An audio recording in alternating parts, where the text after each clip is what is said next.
और अब तो यह भी संसद में झूठ बोल दिया गया कि प्रधानमंत्री जाते हैं तो हवाई जहाज में ही सोते हैं, और कहता खुद को चौथा खंबा है, काम सरकार के डंडे जैसा करता है। कि इस मीडिया से आप लोकतंत्र की उम्मीद मत करना।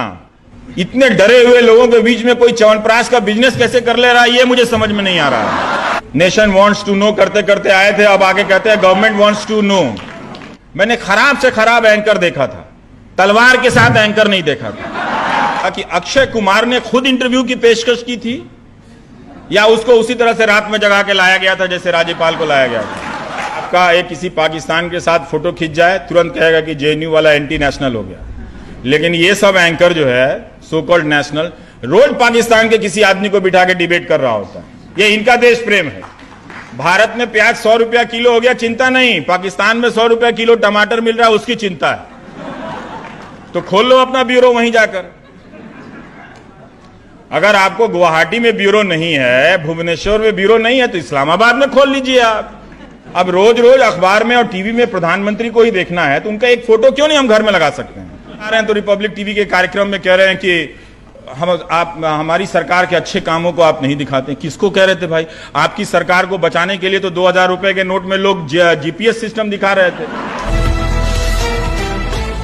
मीडिया की कल्पना में यह बात है कि वो मानवाधिकार के लिए लड़ेगा, लेकिन भारत का मीडिया मानवाधिकार की कल्पना के खिलाफ लड़ता है और कहता खुद को चौथा खंबा है, काम सरकार के डंडे जैसा करता है।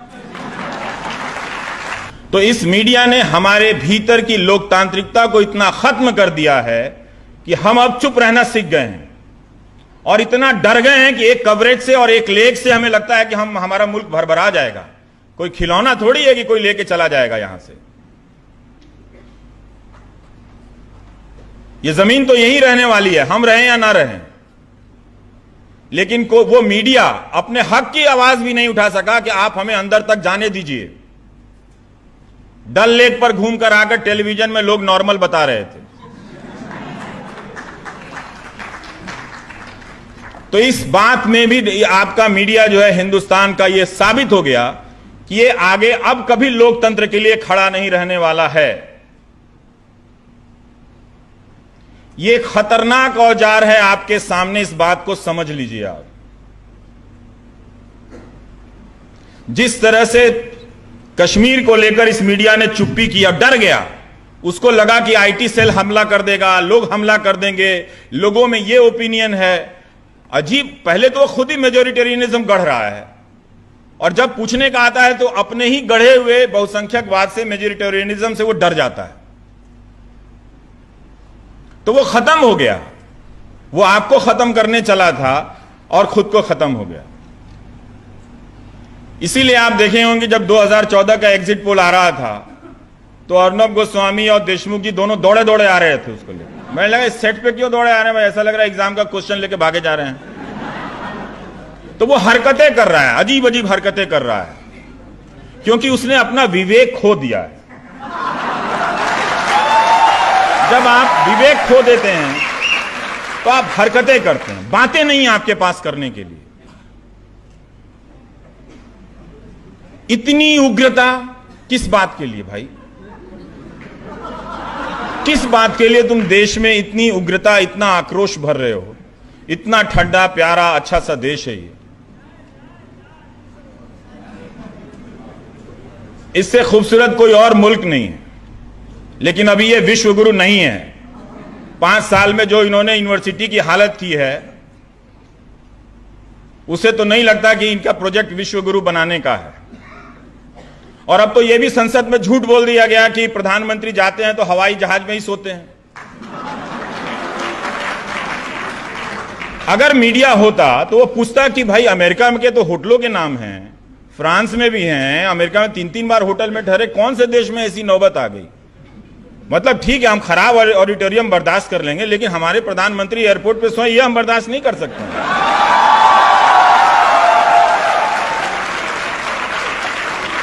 हम देंगे खर्चा उनके होटल में रहने का, हम लोग देंगे। फीस नहीं है तो क्या हुआ, स्मार्टफोन तो है ना, अपना बेच दीजिए, उनके होटल का खर्चा दे दीजिए। कुछ भी बोला जा रहा है।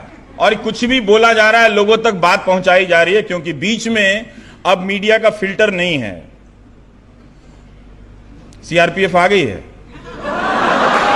नहीं, कोई बात नहीं, वो जवान बाद में मुझे ही व्हाट्सएप करेंगे, सर सैलरी मिला, मेरा टॉयलेट का फोटो देख लो। तो इस तरह से आप मीडिया के स्ट्रक्चर को देखिए कि आज जो हो रहा है, न्यूज 18 के एक प्रोमो में एक एंकर कह रहा है कि मेजॉरिटी अब तक चुप थी। कब चुप थी भाई? तुम आज एंकर बने हो,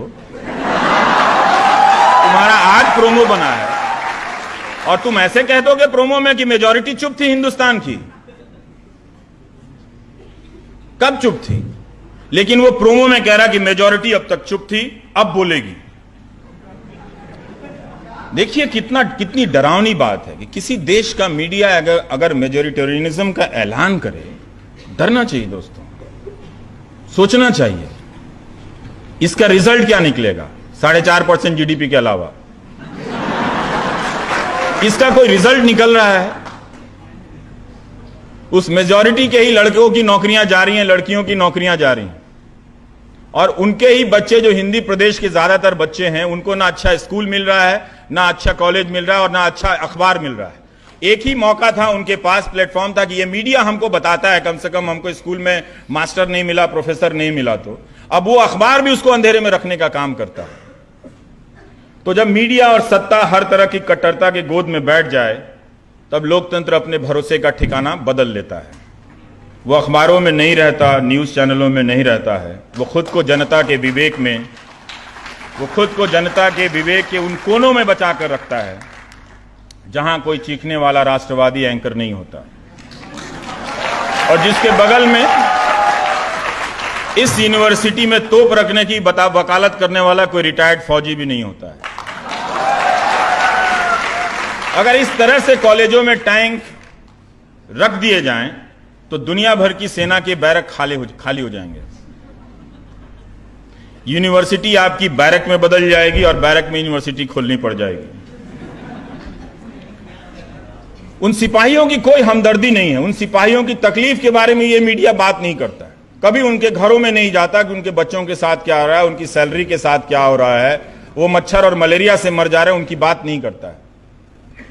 लेकिन उनका इस्तेमाल करके एक तरह का एक मेजॉरिटेरियनिज्म आप पे थोप रहा है। ये उदाहरण बार बार बता रहे हैं कि इस मीडिया से आप लोकतंत्र की उम्मीद मत करना। इसने पीछे पीठ में छुरा नहीं मारा है, सीने पे मारा है। भारत के लोकतंत्र की छाती पर इस मीडिया ने छुरा मारा है, पीठ में नहीं। तो अगली लड़ाई अगर आपको इस लोकतंत्र को बचाने की है या अपने भीतर लोकतांत्रिकता को बचाने की है, तो आपको इस मीडिया से लड़ना पड़ेगा। आपको सबसे पहले अगर भारत के लोकतंत्र को खतरे में कहीं देखना है तो कहीं और नहीं, टेलीविजन चैनल और अखबारों के पन्ने में नजर आ जाता है कि राहुल गांधी विपक्ष नेता जब कश्मीर जाते हैं और जब रिटर्न करते हैं तो वो खबर इंडियन एक्सप्रेस के पहले पन्ने पर भी नहीं थी। इतना डर है भाई। इतने डरे हुए लोगों के बीच में कोई च्यवनप्राश का बिजनेस कैसे कर ले रहा है, ये मुझे समझ में नहीं आ रहा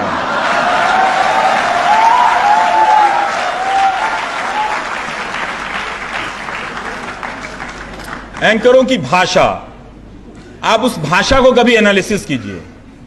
ये पूरा एंटी विमेन लैंग्वेज है, पैट्रियार्की का लैंग्वेज है जो चीख कर बोल रहा होता है। नेशन वांट्स टू नो करते करते आए थे, अब आगे कहते हैं गवर्नमेंट वांट्स टू नो।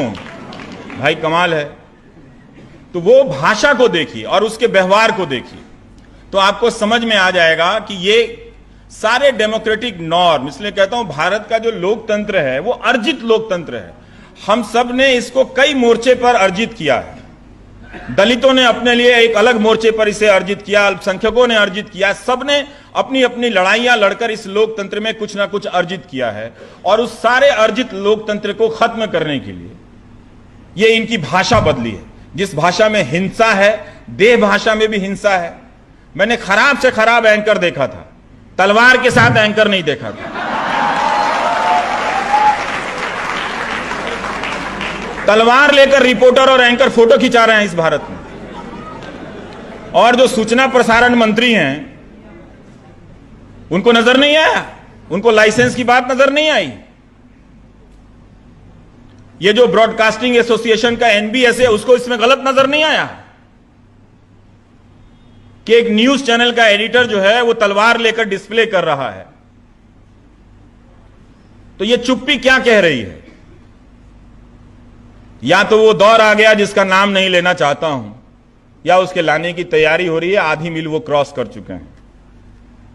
तो इसलिए आप देखिए कि किस तरह से ये एंकर लोग हरकत कर रहे हैं। घुड़सवार बन के आ जाएंगे जेएनयू के बाहर, कहेंगे आ गए हैं हम तलवार लेकर, और पगड़ी पहन लेंगे, कहेंगे कि हम छठी सदी को जेएनयू के हमला करके जिंदा करने वाले हैं।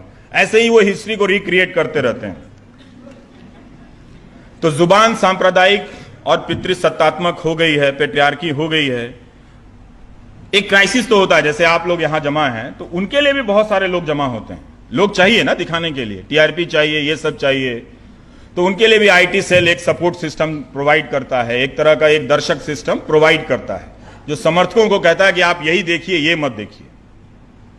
तो उनको भी एक सोशल इकोसिस्टम प्रोवाइड कराया गया उन एंकरों का कि तुम बाहुबली हो, लेकिन डरने की बात नहीं है, हमारे देश में बाहुबलियों को इज्जत मिलती है। वो चुन सकते हैं कि इस टेलीविजन और अखबारों के जरिए आवाज उठाने वालों को जो सामान्य सवाल है, यही सवाल है ना कि आप कौन से होटल में नहीं रुके थे, कहां पैसा नहीं था, किस एयरपोर्ट पे आपको रात सोनी पड़ गई थी। तो ये सब सवाल तो कोई खतरा में नहीं है, इससे तो उनके 20 साल राज करने के सपने पर कोई असर नहीं पड़ता। ये सब मासूम से सवाल है। लेकिन आप पूछ दीजिए तो कहेगा आप एंटी मोदी हैं, आप एंटी हिंदू हैं, आप एंटी इंडिया हैं।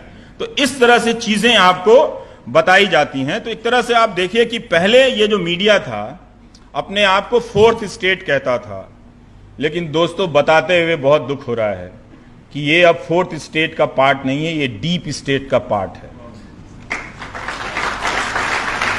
अगर ये डीप स्टेट का पार्ट नहीं होता तो शनिवार की सुबह सिर्फ एएनआई वहां नहीं होता जहां राज्यपाल शपथ ले रहे, दिला रहे थे। अगर ये डीप स्टेट का पार्ट नहीं होता तो आपको औपचारिक रूप से पता होता कि अक्षय कुमार ने खुद इंटरव्यू की पेशकश की थी, या उसको उसी तरह से रात में जगा के लाया गया था जैसे राज्यपाल को लाया गया था। और आपको एक बेसिक बात पता होती कि इस इंटरव्यू को किस चैनल के क्रू ने रिकॉर्ड किया, कहां पर यह एडिट हुई, कुछ पता नहीं है। और एएनआई के जरिए इसे जारी किया जाता है, सभी चैनलों पर इसको दिखाया जाता है, क्योंकि प्रधानमंत्री का इंटरव्यू है तो वो दिखाना ही पड़ता है। दिखाने में वो बात नहीं, लेकिन ये बना कैसे, इस सवाल का आधिकारिक रूप से हम जवाब नहीं जानते। क्यों नहीं जानते? एक तो वो इंटरव्यू ही इंसल्ट था भारत की जनता पर चुनाव के बीच में। हल्के फुल्के नेताओं के इंटरव्यू होते रहते हैं, होते भी रहना चाहिए, तभी उसी में पता चलता है बहुत सारी चीजें। लेकिन बीच चुनाव में, और उसको बड़े बड़े एंकर कह रहे थे कि ये मोदी जी का मास्टर क्लास है और इनको विपक्ष को क्लास लेना चाहिए, सिखाना चाहिए। जिस एंकर को यह पूछना चाहिए कि ये इंटरव्यू कहां से आ गया, इसका कॉस्ट क्या है, इसकी लागत क्या है, कौन लोग थे। तो इसीलिए अब ये मीडिया जो है वो डीप स्टेट का मीडिया है।